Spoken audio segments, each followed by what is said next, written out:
Bienvenue à la revue de la presse africaine du 12 juillet 2024, laquelle nous conduit d'entrer au Sénégal avec l'enquête qui parle en une de la bombe ambulante au sujet des opérations de déguerpissement. Le journal indique qu'après les affrontements de Koloban, Dakar a pris le relais ces dernières 48 heures. Accord Massa et Russie, c'est le couvre-feu. Le journal évoque sur le fait le maire de Dakar, Plateau et le ministre de l'Intérieur s'attribuant en quelque sorte des responsabilités. L'enquête, toujours en petite une, présente Amadou Roth comme candidat à la présidence de la BAD. Sud Quotidien fait une évaluation de 100 jours de la gouvernance de Diomaye Faye avec 100 chantiers.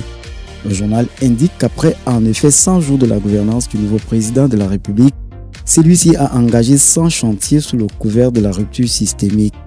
Le journal réserve donc ses colonnes au premier pas du nouveau régime relativement à la bonne gouvernance. L'Indépendant s'intéresse pour sa part à l'OFNAC qui interpelle les DG à faire déclaration de leur patrimoine. Serigne Bassirou Gueye, le président de cette institution, déclare avoir reçu les déclarations de patrimoine du président Diomaye et du premier ministre Ousmane Sonko. Le magistrat invite de ce fait toutes les personnalités que la loi énumère à se prêter au jeu.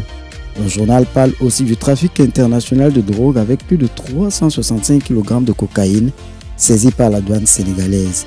L'éveil accorde un grand intérêt à la gouvernance de l'intérêt en Afrique de l'Ouest. Le journal suggère la création d'un écosystème numérique dynamique. Le tabloïd revient aussi sur la déclaration du patrimoine avec l'OFNAC qui salue l'engouement du gouvernement.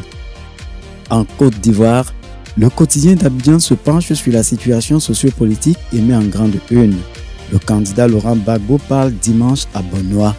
Au menu de ce quotidien aussi, les velléités de la déstabilisation du Burkina Faso avec en petite une le capitaine Ibrahim Traoré qui accuse ses voisins ivoiriens et béninois avec une promesse de montrer des preuves physiques. Le Temps évoque quant à lui Bonoa qui est prêt à recevoir Gbagbo. Le journal indique que Kissi Vincent fédéral PPACI de Bonoa dit qu'entre Gbagbo et les habitants de cette localité, c'est ton pied, mon pied.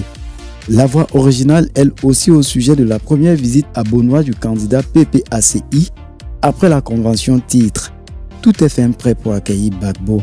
Le journal s'intéresse aussi aux accusations d'Ibrahim Traoré contre Ouattara et Talon sur le projet de déstabilisation du Burkina Faso. Au Cameroun, le quotidien Le Jour titre sur l'enseignement supérieur avec la nouvelle ère à l'université camerounaise. Réunis hier à Yaoundé, les chefs d'établissement ont examiné la contribution de l'université à l'émergence du Cameroun, dit le journal. Sortons de cette revue avec le quotidien burkinabé Sidoaya qui évoque la rencontre du président du Faso avec les forces vives. Sur ce, le capitaine décline sa vision des 5 prochaines années. On trouve dans le journal les préoccupations des sectoriels et l'appréciation des participants. Voilà qui referme cet autre numéro. Merci de l'avoir suivi comme vous le faites pour tous les programmes de Global Air TV sur les plateformes digitales sur le bas de votre écran. Aux prochaines parutions.